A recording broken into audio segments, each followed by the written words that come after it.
Welcome back, everyone. Fun weekend Fun is an of operative term. it is, but fun, interesting, competitive weekend for the most part of NCHC hockey. I'm Mike. That's Wes. Goal horns and fight songs coming at you, just like every Tuesday night, or at least the majority of Tuesday nights. There were some A series that didn't quite expect, one we did and three that we actually did expect how they were going to go. A lot of competitive hockey though, with the exception of Denver and Miami on Saturday, but pretty much overall how we thought it was going to go. You know how I thought it was going to go, how I feared it could go, all those things. But honestly, some great hockey otherwise. Just disappointing as an actual fan, but of the team, but as an outsider looking in, like it was just four good series that really every game was an important one and came down to the final minutes, other than that Miami Colorado Denver series. Yeah, it really was. I would say out of oh dang it, now I'm gonna have to do math. Out of the 10 games that were played, Yep. yeah, right. Yeah, out of the 10 games that were played, 9 out of the 10 were close in competitive game. Like they were competitive games. The only outlier is that Saturday game between Denver and Miami with the 7-2 score. And really, that's the third time that Denver's put up 7 on Miami this year. And that was to be expected. That was the one series that was, in all honesty, that was the one series that was a given. And I think we talked about that last week, where Denver's going to do Denver things. They're a different team, but they're still such a good team. Compared to last year, Denver was going to do Denver things. They did Denver things. The rest of it, all three of the other series could have gone either way, in a sense. I mean, it was 1 minute in the third period that Colorado College was able to come back and score 3 straight goals in the Friday game that got them out to a 1-0 lead in the series. And Western had Saturday was a little bit more back and forth. Western got it to go to OT, and Colorado College scored in OT. I mean, it could have gone either way, but it was one of those series that you can't sleep on. I mean, that was a team that had 2 1-goal games against North Dakota last year in the playoffs. And playoff time you throw the records out the window when it's playoff time. Everybody wants to win those games and make it to St. Paul and win the Frozen Faceoff. And when you've got every team in the conference in the playoffs, there's no nights off. A team has to win 4 games and they can be the national Collegiate Hockey Conference tournament champions, and those could be the only 4 games you win all season. Like, that's a possibility that happens, and you have to throw the records out the window when it's playoff time and not overlook anybody. Yeah, and we saw it even last year with North Dakota. They playing Miami. I think both games were 2-1, or I think both were 2-1. Wasn't it Miami? Or maybe 3-2. Wasn't it Colorado College and Denver last year? Yeah, North CC Dakota? And Denver. Wasn't it CC and North Dakota last year? CC finished last. I think Denver ended up 1 with the tiebreak. Denver was 1 with the tiebreak, but I thought they played Miami. I thought this was the second year in a row they played Miami. No, I'm pretty sure they played CC last year. Okay. I'm going to argue it, but I might go back and look. I don't know. We're 3 minutes in and we're already fighting. We're having a lively discussion about last year. That matters even less than last weekend at the moment. Yeah. Nope, not far enough.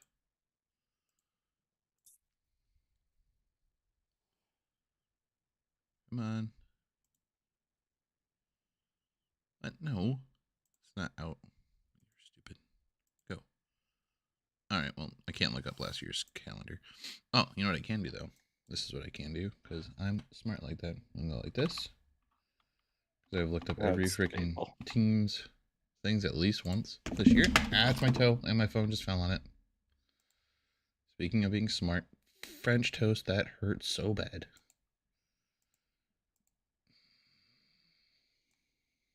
Here we go. I have it. They played North Dakota. Colorado College played North Dakota, and they were both Oh, they 1-2 did. games. They did. Told you. Ow, my toe. Anyway. So this is back-to-back years that Colorado College has finished in 6th. 7. That's right. I don't know math. Second from the bottom.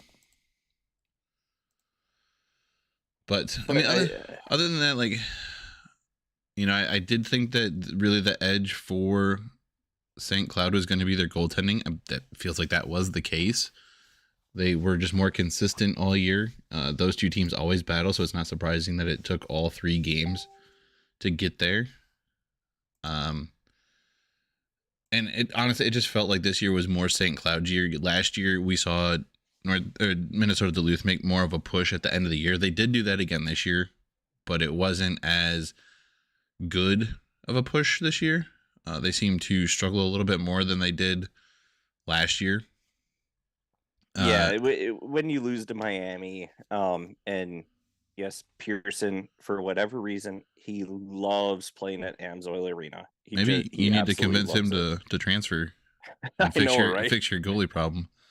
But yeah, it definitely did feel like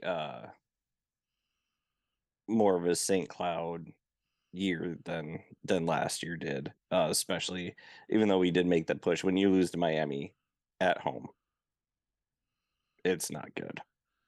The quarterfinal struggles continued for Nebraska Omaha. They have still yet to reach St. Paul, the only team in the conference to do so, as they go 3 games with North Dakota. And North Dakota was another team that really near the end of the season has started to turn it around. They were playing a little bit better defense. I think outside of really the 13 goal game that they played against Western, everything had been, and even that one was a tight contested game. It was 7-6. Western just ended up being on the winning side of that.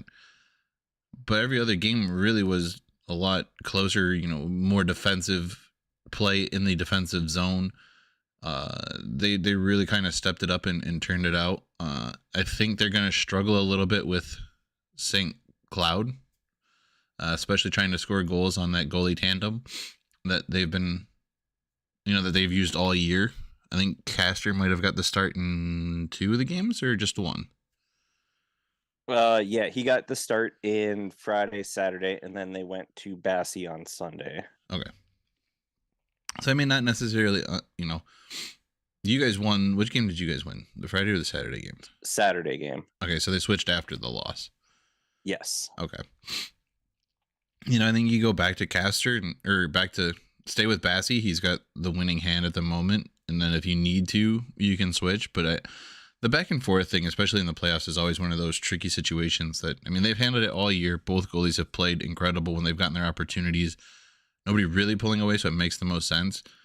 And they're kind of built to potentially play some long games, like, you know, 5 overtimes maybe if need be. They've got the goaltending that can stack up and potentially win one of those games or compete in one of those games. And St. Cloud is starting to turn it back on. You know, they were really good in the early middle part of the season. They struggled a little bit down the stretch.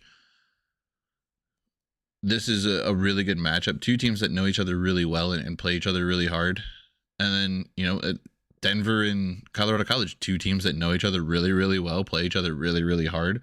They're meeting in their 4th different venue this season, 2nd NHL venue. So they've played pretty much everywhere they can play this year. It's hard to beat a team 5 and 6 times. If there's a team that can do it, Denver's a team that can beat Colorado College another time this season. I think it's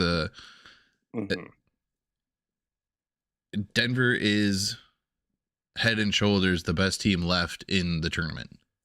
They play great defense. They play great offense.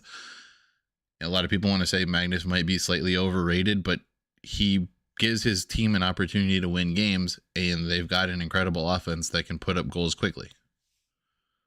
I was just talking to my brother about this on Sunday. As soon as UMD lost, I immediately said, "This is Denver's to lose. They are hands down the best team that's left, and it's not even close as far as I think Colorado College, North Dakota, and St. Cloud State. The Denver is they are just a better team, but that doesn't matter necessarily in the playoffs. I You think just St. have to Cloud play one good St. game. Cloud could give them a run for their money. They did earlier this year. Colorado College has started to get a little bit better late in the year. I think both teams were without goalies the very last game of the year, and Davis came in and played pretty well. But I mean, again, those are two teams that know each other really well.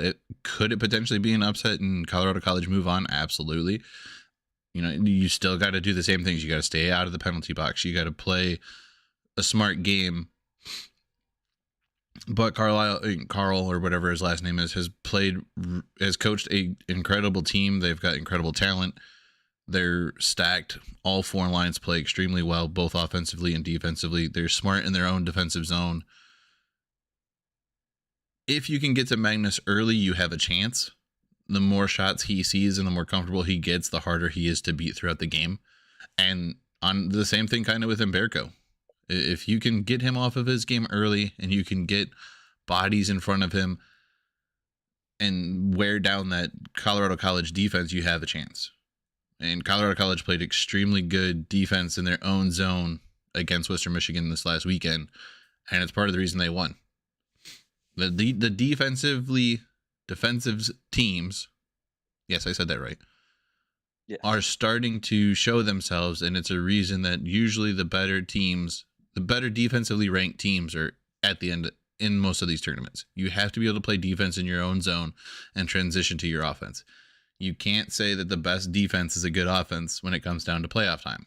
Because if you're a defensive team and you can take the puck away in the offensive zone, and your offense can do an okay job of holding it in the other zone, and you don't have the defense to take it away, the puck's going to end up in the back of your net more often than not.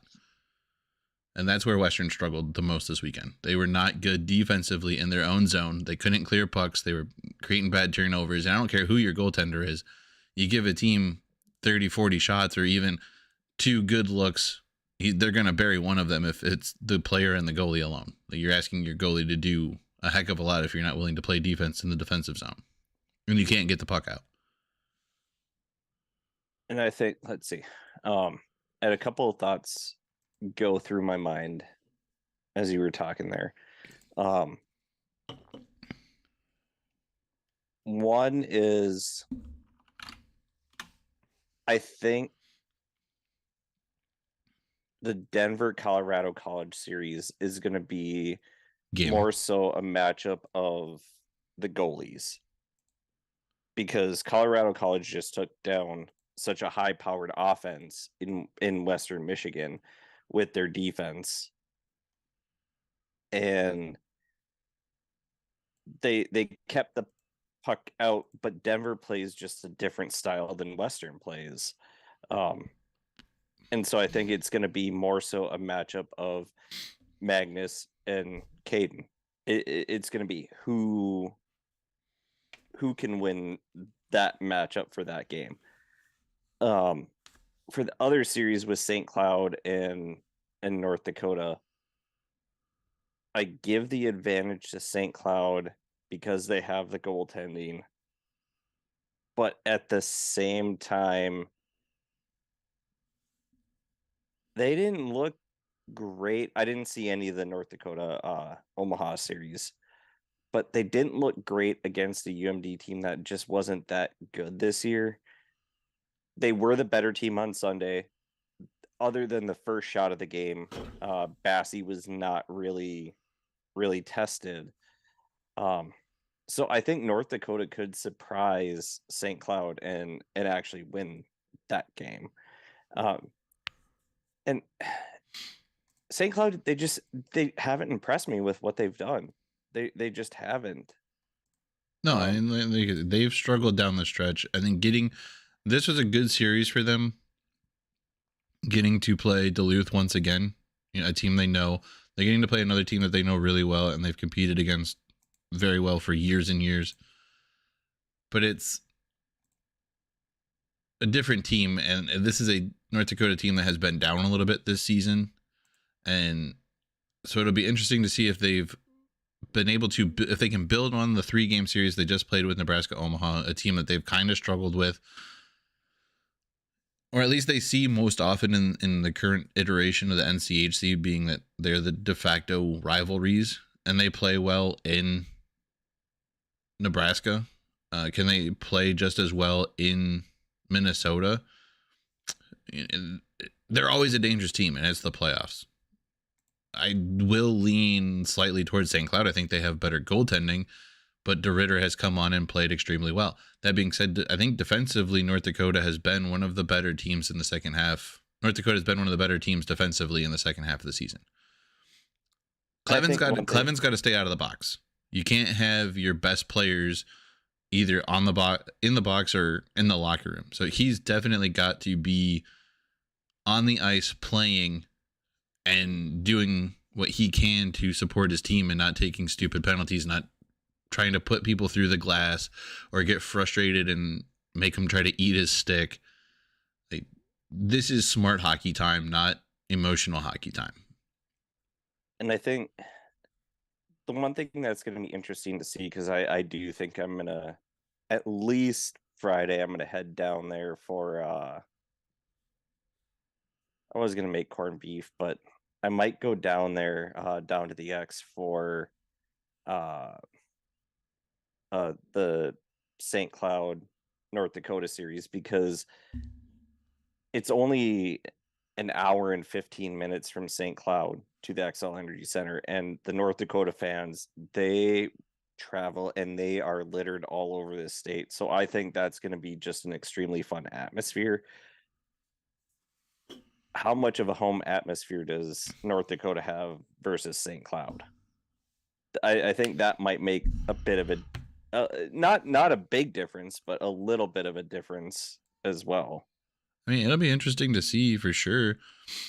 I know that they traveled pretty well to Nebraska. They've traveled pretty well to Vegas earlier this year. We know North Dakota. Yeah, we know North Dakota travels well, no matter where the games are being played. They'll have their support for sure. And they're a team that has to win to get in the tournament. They did not do enough with their non-conference schedule to get in any other way. We're seeing that now. There's teams that know that they're done, and players are signing to pro deals or entering transfer portal. There's been a few transfer portal announcements, none from the NCHC that I've seen so far. But I do know that, as seasons wrap up, there will be more news on who's transferring, who's going to the pro ranks. There have been a couple signings out of the NCHC already. Wyatt Kaiser leaving after his junior year, signs a 3-year entry-level contract with the Blackhawks. I believe he's supposed to be reporting to the NHL here in the very near future, because his contract starts for the remainder of this season.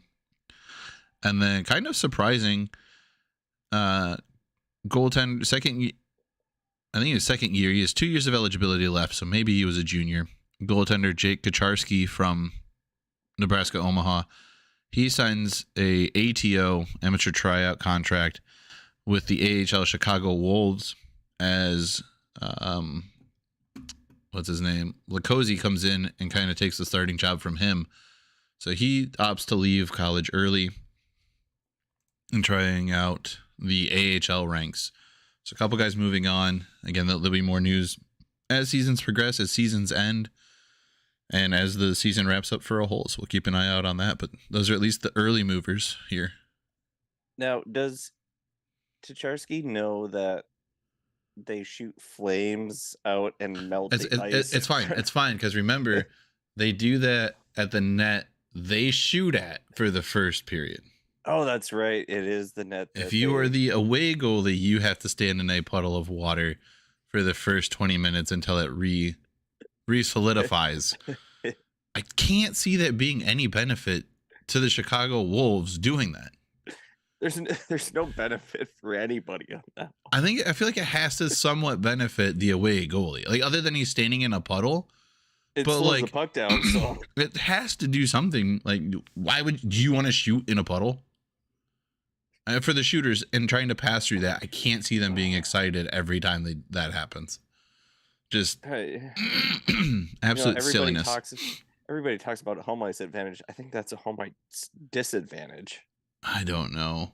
Well, when we need someone who's actually played in that area. I think Trevor said he played, or at least was there and watched it happen. Maybe we'll have to talk to him next time we get him on the podcast. I think we're gonna have honestly a really good show the next time we talk to Trevor, and it won't necessarily be about on ice stuff. I think it'll just be about the world of transitioning from college hockey to pro hockey, and how the difference between hockey and other sports, even at the collegiate level, with their ties to pro sports. So honestly, I think that'll be a really fun conversation when we do get to have that one. I think we could make AHL schedules are kind of weird, but if we got Ethan on again, he probably played in Chicago at least once. Ooh, maybe. Yeah, I mean, we can definitely try and reach out to him. He signed a 2-year contract, or not 2-year, 2-way contract for next year. Yep. So he will potentially get some NHL time next year and get a good look with the big boys.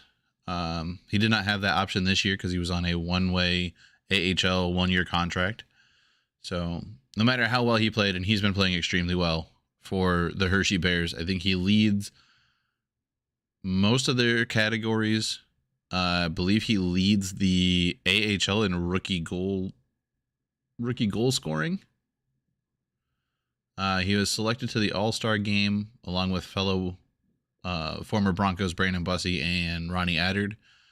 And that was a cool experience for him. I did message him after that and ask him about that. He said that was really cool to be able to play in that with, guys that he had just spent a couple years playing with. Earned the fastest skater award, blew everybody out of the water on that one. Set a record. Yeah. Overall, just having a really good start to his pro career, and even in his amateur tryout last year, had a really good stretch there and earned the contract that he's on now, and has continued to develop and shows that he belongs in pro hockey and has a contract that shows that. So as soon as he hits a pro team, that will be a jersey that I will be buying, and it'll go in the closet with the others. I look forward to that for sure. But let's see what else. Oh, and back to the Western Michigan conversation. Can we please stop putting everything on the goaltender Cameron Rowe? Like, yes, I get it. Goalies are the ones who are meant to stop the puck. But as I have said, and I think we even kind of said this throughout the season, Western was not a defensively defensive team. That hurt them later in the season. And it could hurt them if they make the NCAA tournament. Mm-hmm. They have to play better in their own zone. But statistically, Rowe is not that far off of what Brandon Bussey did last year. We said that goaltending was going to be a question mark until it wasn't. Cameron Rowe said it wasn't a question mark anymore. Here are his numbers compared to Brandon Bussey. Bussey last year played 39 games, had a .255 goals against average, allowing 99 goals, had 4 shutouts, and a .912 save percentage. Not bad numbers, enough for Western to finish third in the conference, win a playoff series, win a semifinals game, and a NCAA quarterfinals game. Yeah, make it past one round. Regional game.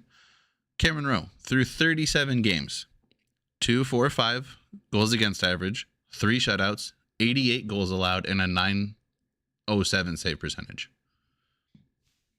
Really not much more you can ask of him. He's got, over, I think, right close to 20 wins, if not all 20, or, the majority of Western's wins he has played in. Probably has like 18 or something like that. I was just looking at it, but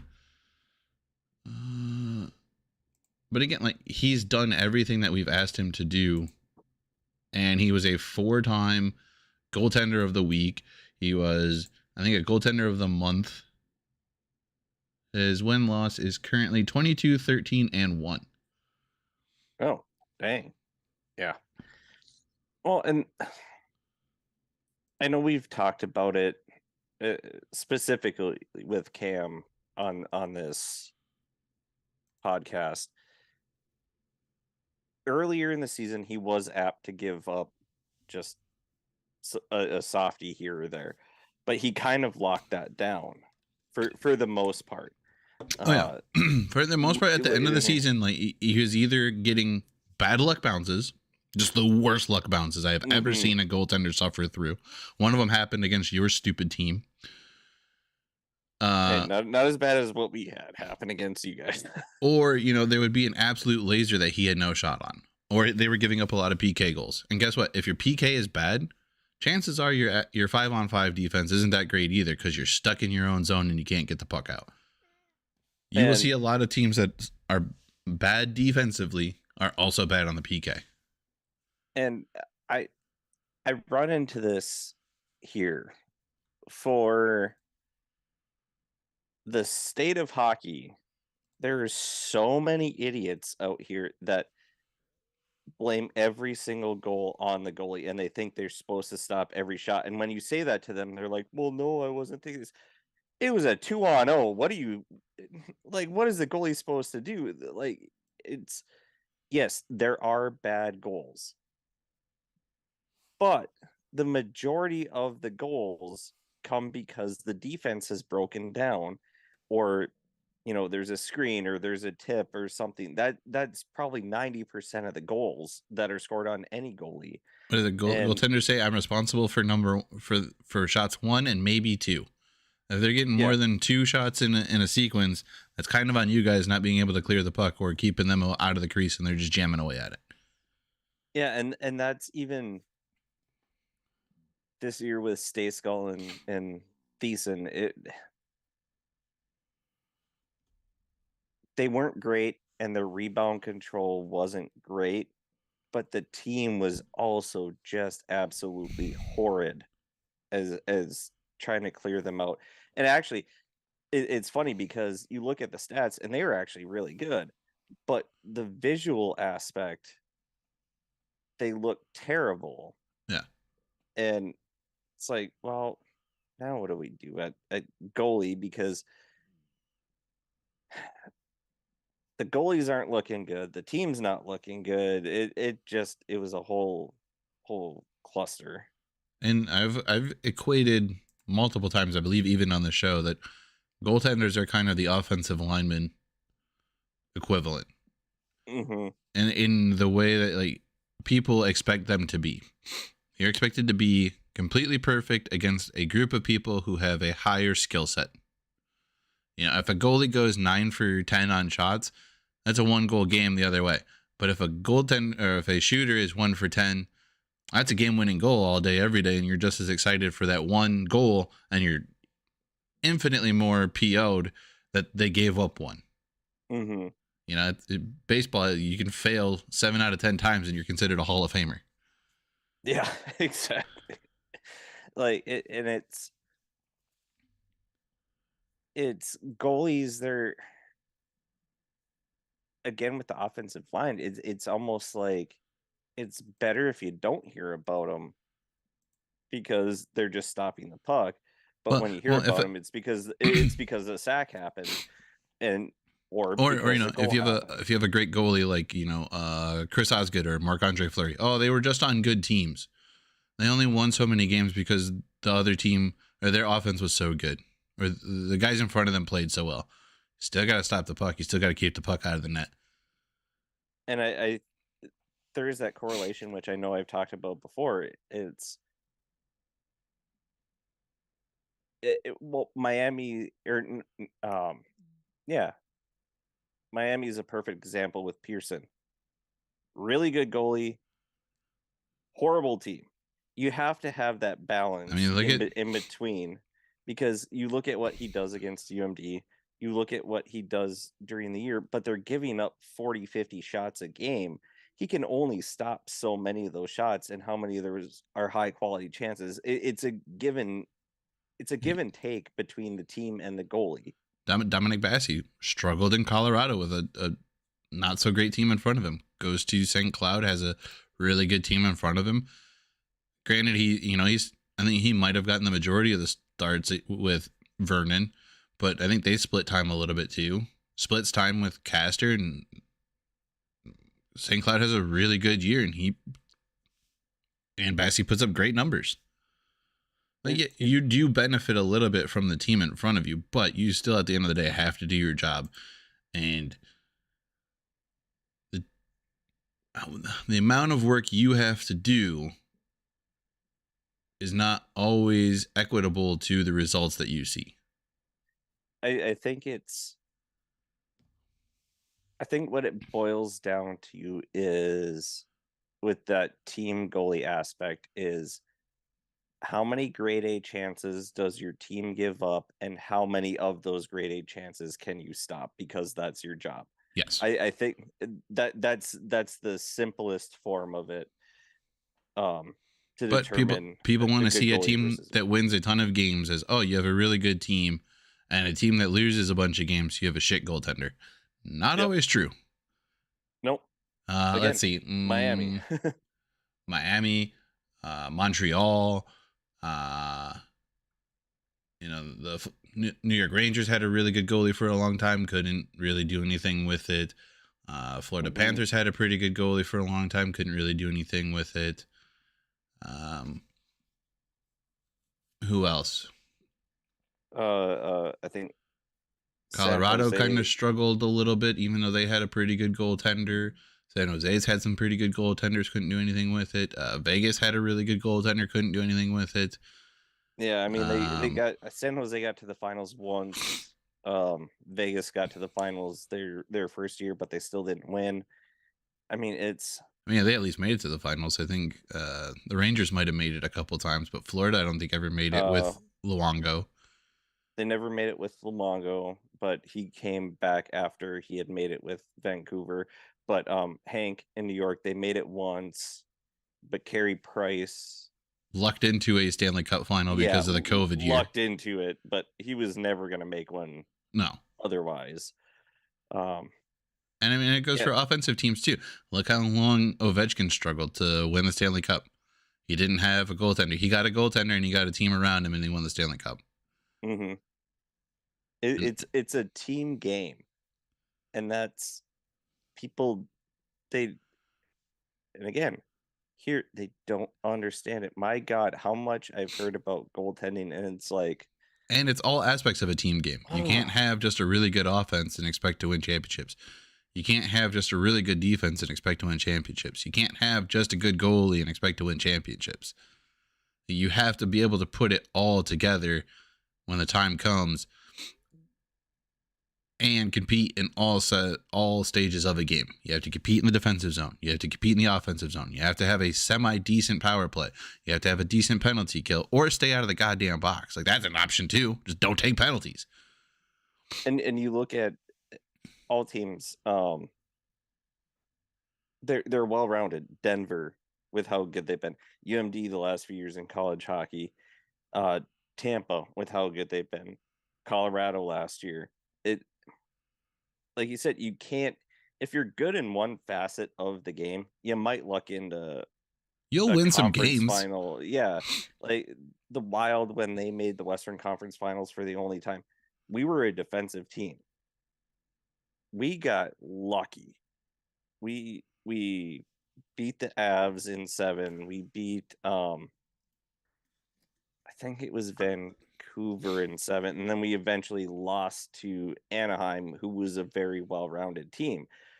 But you can't be a one-dimensional team. You might luck into something eventually, but you're gonna have to be a well-rounded team, and that's why Denver, North Dakota, UMD, how, like, all these teams have been so good. And there was even a guy on Twitter the other day. He's a Gophers fan, and he's like, "Oh, the NCHC had their run, and UMD, that's cute, and this and that." And I'm like, buddy, when was the last time a Big Ten team made the like you're talking 5 of the last 6 national champions with UMass being the only difference maker in there. Like, I mean, let's see. Michigan and Minnesota made the Frozen Four last year. but they didn't make the finals.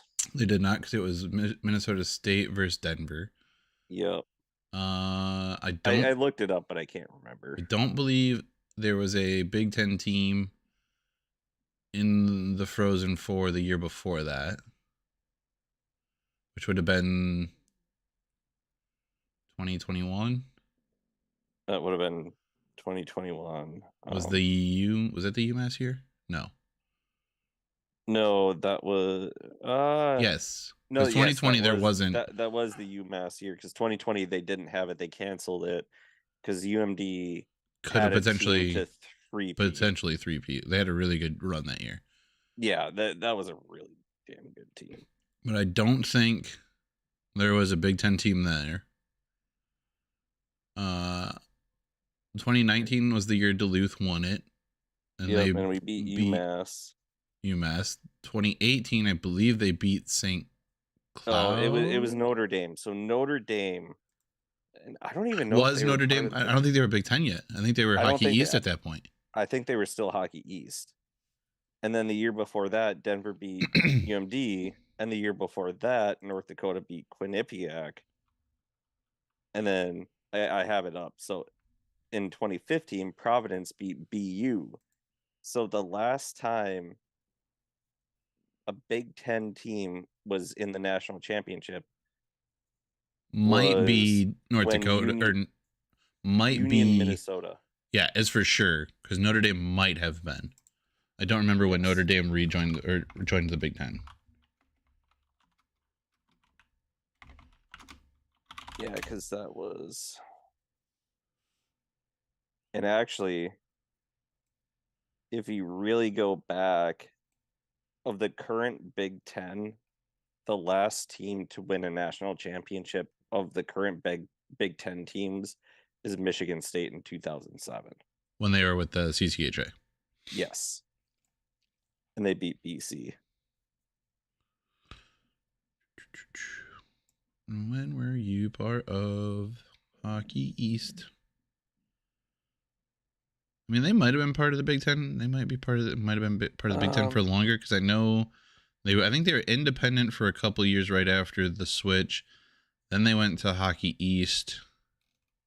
Yeah, I know they were Hockey East. And then they went to Big Ten. Here.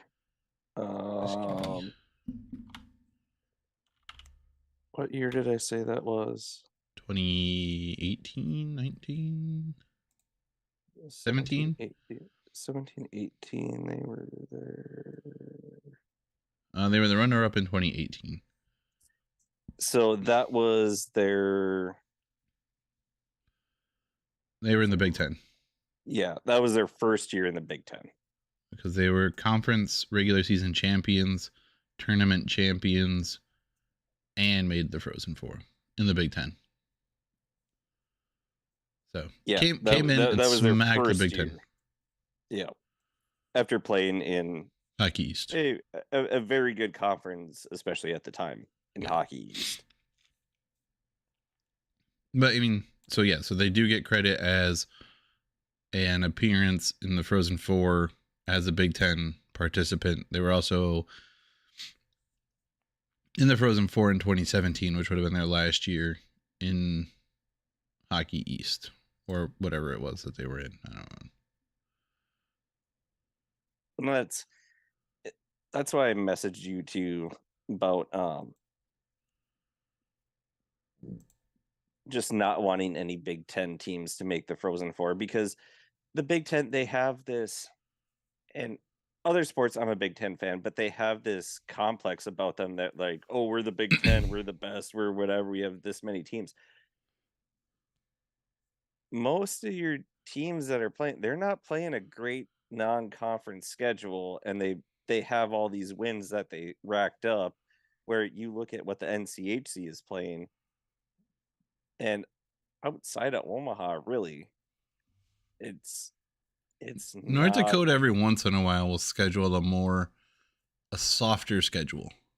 Mm-hmm. But I mean, But I think they're doing.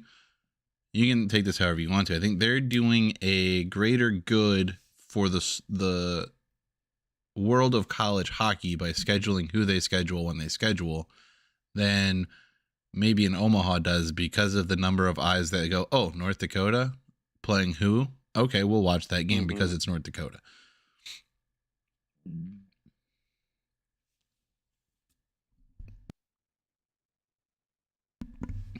you good? Yeah, I had a little phlegm in there and get it out. But I think that's the biggest. But the defensive thing is, I think the biggest difference between this Western Michigan team and last year's Western Michigan team, they played pretty good defense more often than not. This year's team is way more offensive, which kind of was a question mark whether or not they were going to be able to compete offensively, considering what they lost in the offensive zone last year. And they've come out and proven to be a more offensive team this year than they were last year, but defense has kind of struggled because of that. And, it gives me reverence to say that they can win in the NCAA tournament. As a legit Western fan, I believe they can do it. I think if they play their best hockey, they have a chance at winning the national title. I'm going to believe in the boys every day of the week. But watching what I watched on the ice and watching how they struggle in the defensive zone, being realistic about it, they struggle defensively. They have to control the puck for 90% of the game to really give themselves a chance and hope that they can run up goals early in the game to alleviate some of the pressure on Cameron, who, will give up a goal or two a game. It mathematically, he's bound to do it. He has a 2.45 goals against average. Yeah. If you can score more than 3, you have a chance to win the game if you're Western Michigan. But you got to, and they've scored 4 all year long, but you can't give up more than 3. And it's going to be really hard to do against the teams that are left and that will be left in the tournament. And I have yet to see this Western team really win a big game.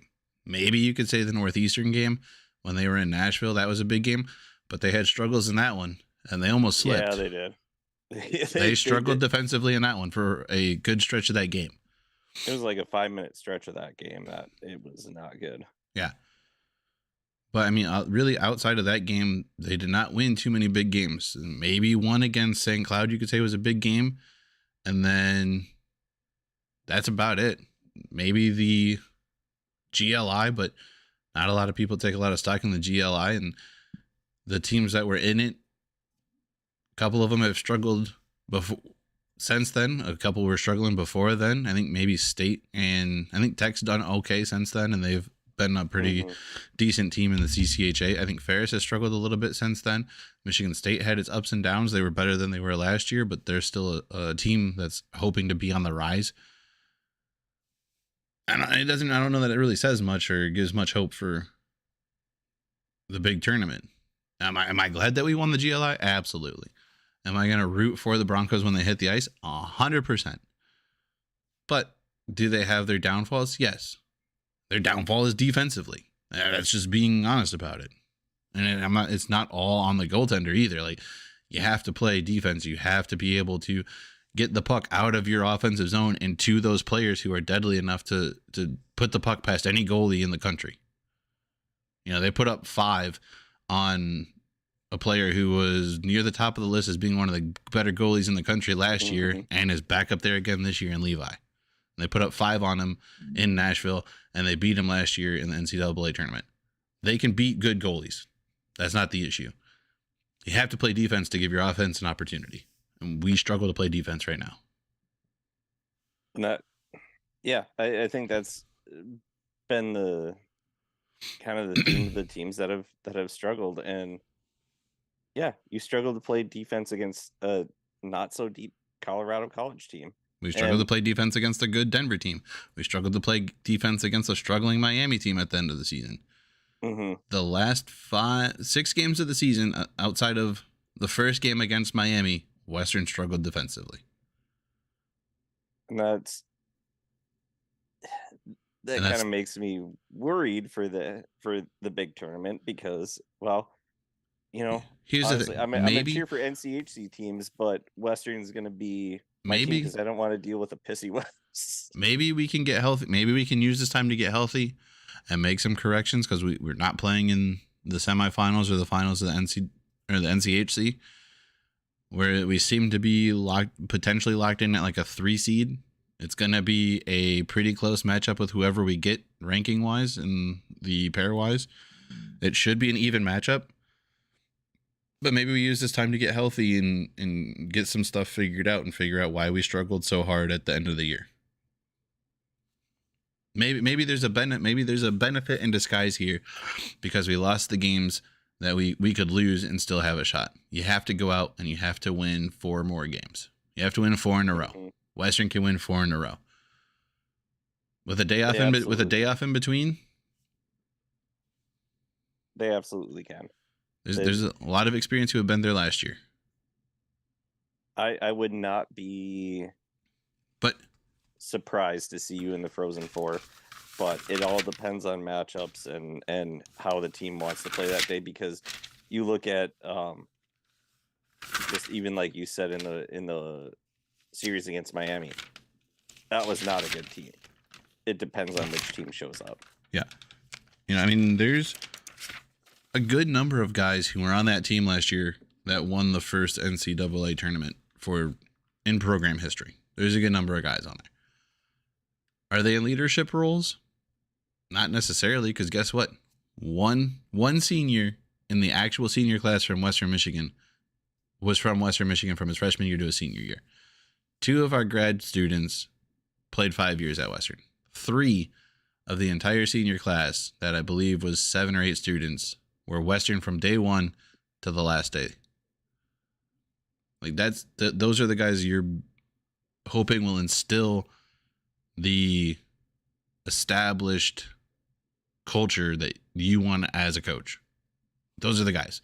When you struggle to have guys stay and promote that culture, there might be a little bit of an off year.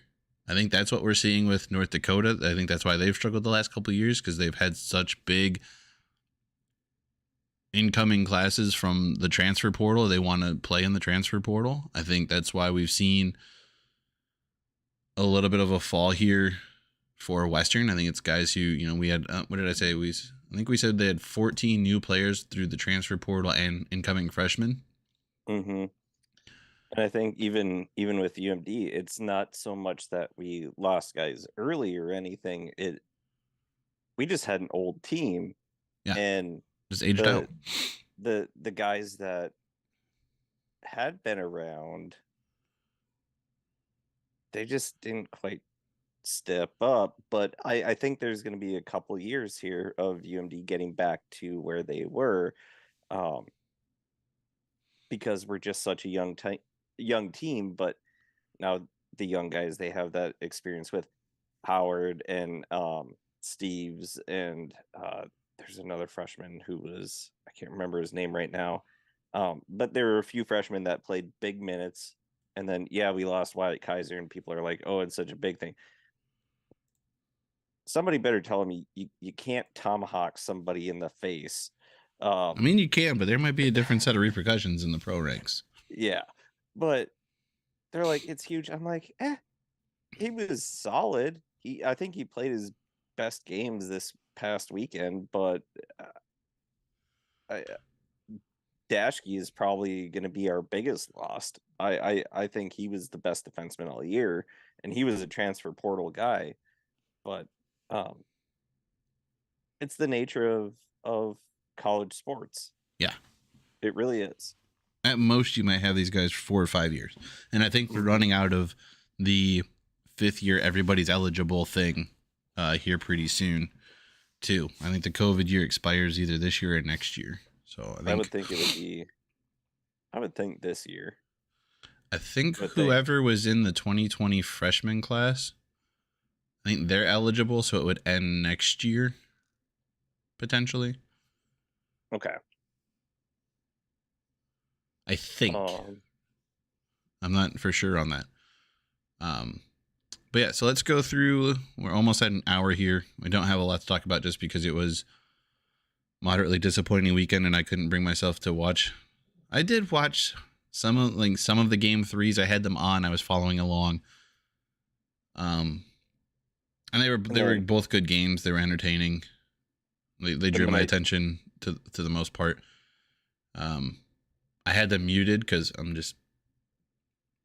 If I would have listened to one of the broadcasts, it probably would have been the North Dakota, Nebraska broadcast. But I didn't want to hear. Midco Sports does a great job. I just didn't want to hear it.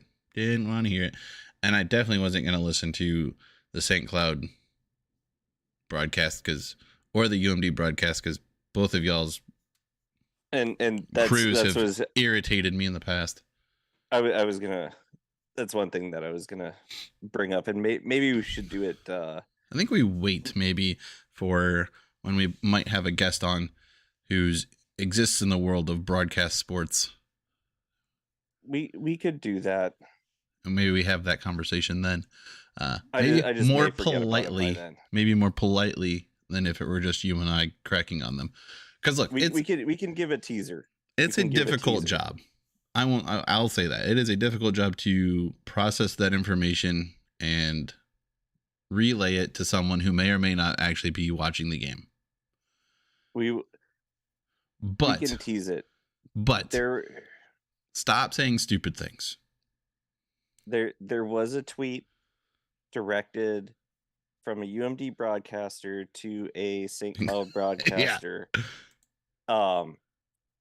criticizing what they said, even though UMD, our broadcast isn't any better, and they're talking about professionalism, and this tweet was not very professional either. No. Yes, when we have somebody that is in that world, we can ask them what the etiquette is, because just as an outsider, not a good look for all parties. And we've talked about it before. You and I both have issues with the St. Cloud and UMD broadcasts. I have issues with my own broadcasters. And I love our radio guy, Bruce Siskey. Sometimes he's a little too much of a homer, but I would rather listen to him than our TV broadcast. I enjoy Robin Hook, the radio guy for most Bronco sports. I mean, he does basketball, football. I think he does some of the baseball stuff. He's the number one guy. He does hockey. I think the only sport he's not the predominant voice of is women's basketball. I think he's like the premier Western radio analyst or play-by-play guy. He does a great job. He does.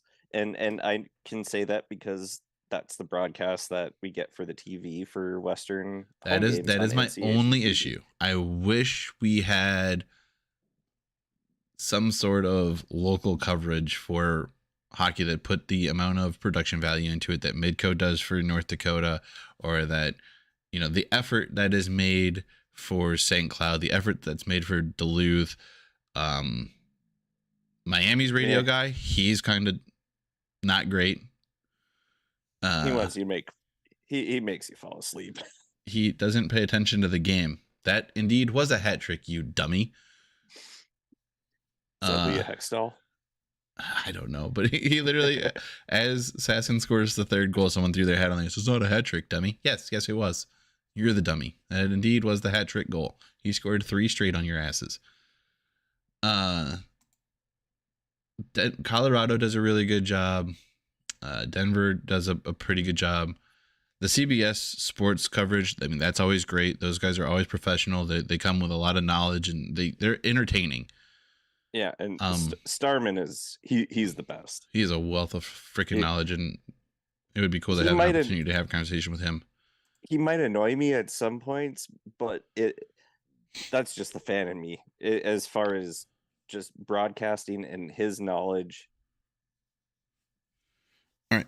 So he is the best. 2 things. Let's wrap this up here. First things first, Okay. let's make some legit actual picks for the NCHC tournament. Next week we'll have some fun because we'll get to go through the NCAA bracket that should be out then. We can go through that.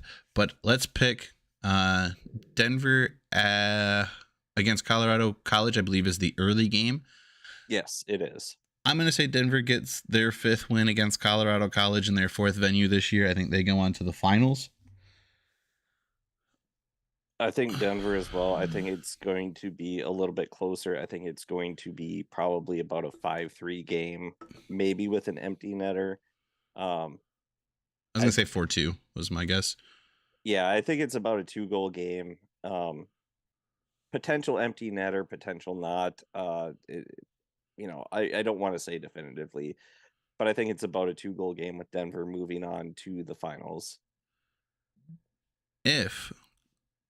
And I think McCown gets one on the power play. I think he's deadly. He's one of the few Tigers who have been able to score on Corona. I think he had that ridiculous was it a? I think it was a penalty shot or was it a shootout shot? Penalty shot. Penalty shot. That thing was dirty. I think that was not right. He should have been arrested after that one. He could get one on the power play for sure. Stay out of the box. I think Denver is just too good in their own zone. Magnus does enough to win games. And their offense is incredible. They got goal scorers in every sense of the word and on every line. So they're going to be incredibly tough to beat. And then St. Cloud and North Dakota, I think it's going to be a really tight game. But I think the goaltending consistency and the overall consistency that we've seen from St. Cloud, while they've had their struggles, has been at a higher level and more predominant than what we've seen out of North Dakota. They've been wildly inconsistent all year. They had I don't want to say the luck, but the good fortune of playing a team back-to-back weekends that they're familiar with in venues that they have had success. The thing is, it's one game. Really, any of these 4 teams can win one game. But I'm going to say that the final is Denver-St. Cloud. And I think Denver's going to be the first team in NCHC history to win the regular season championship of the Penrose Cup and the Frozen Faceoff. And I agree with that prediction. And as far as the St. Cloud North Dakota game goes, it could go one of two ways. We could have a shootout of like 6-5, or we could have like a 1-0-2-1 game. I do think that has a very, very, very good potential of going OT, and it could go multiple overtimes with those two teams. The one thing that I did notice this past weekend is UMD came in with the 7th ranked power play in the nation. St. Cloud, I don't know exactly what their PK was, but it was still way down there. They looked a lot more solid than what their ranking was versus our power play. And I think they can win the special team battles if they do take penalties. They were a little bit undisciplined, but then again, last weekend you're playing a team for the 3rd, 4th, and 5th time in 2 weeks. Tempers are going to get, they're going to flare. It's just going to happen. And like you said, the goaltending situation,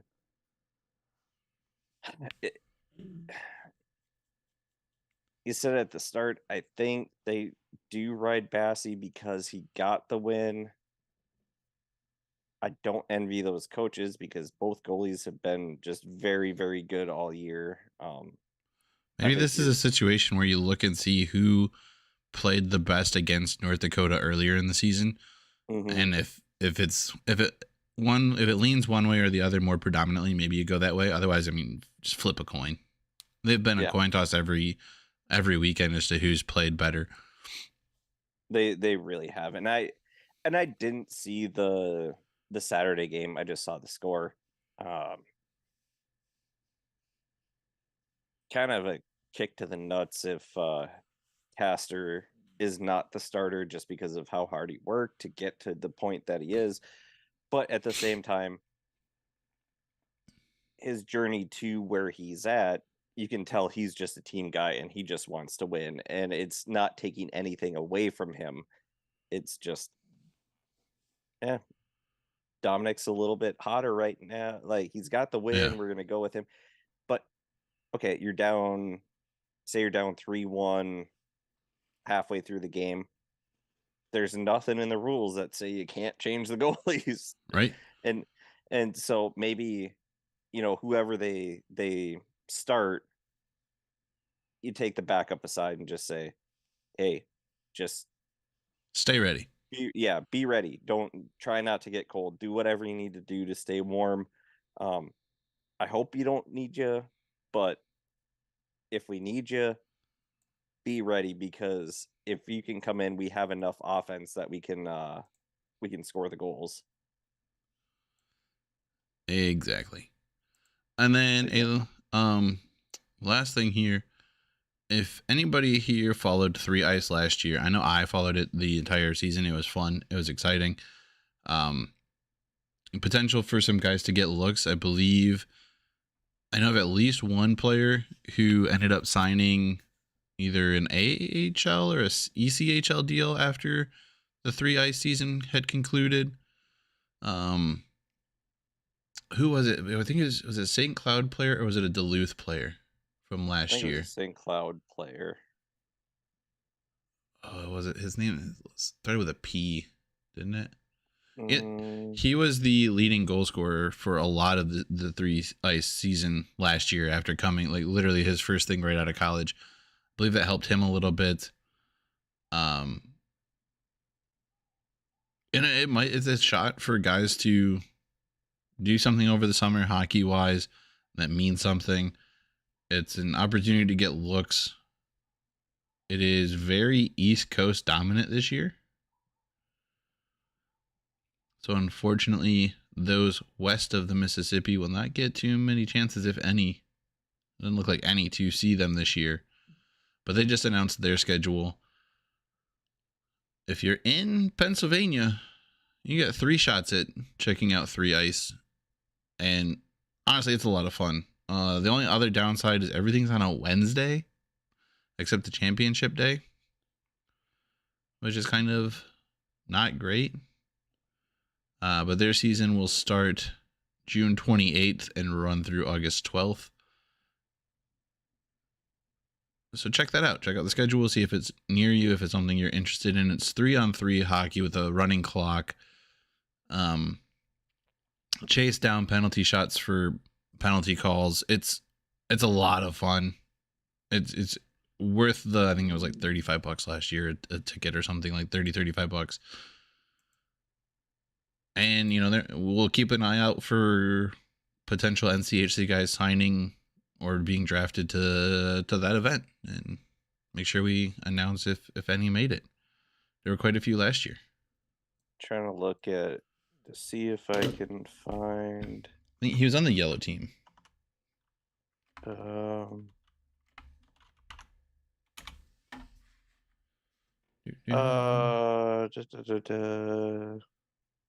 Lots of assists and points. Kevin Fitzgerald. Yes.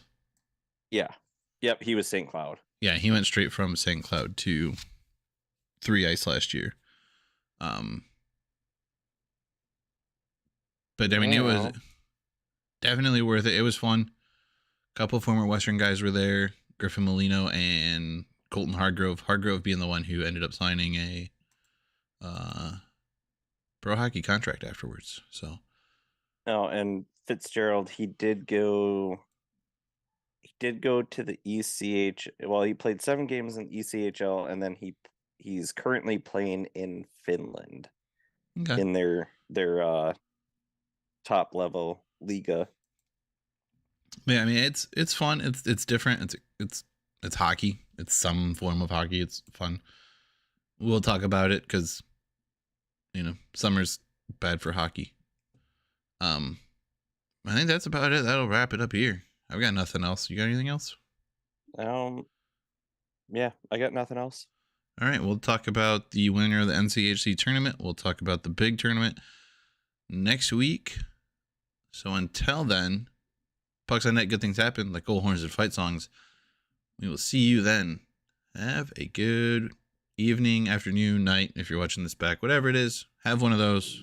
We're out of here. Bye-bye.